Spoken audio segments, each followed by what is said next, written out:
Վիճակը Հայաստանում վատ է, բայց լավ նորն այն է, որ կա հստակ պլան եւ նախագիծ, ինչպես է պետք փոխել իրավիճակը։ Հանրապետության մարզեր այցելելիս ես հաճույքով իմանում եմ, որ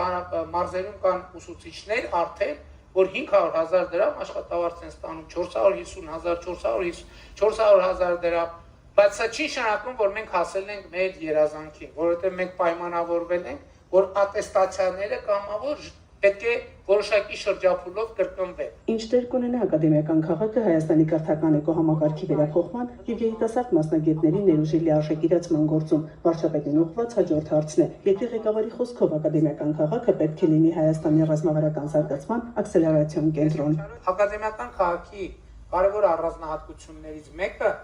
աշխատատեղը պոտենցիալ ուսանողին մոտիկ բերելն է։ Եվ ակադեմիական քաղաքը պետք է լինի ինտելեկտուալ ժողովրդի թիվ 1 կենտրոնը Հայաստանում։ Սա շատ կարևոր է։ Սա էլի հերթական պարսպապատ նախագիծը չի լինելու, որտեղ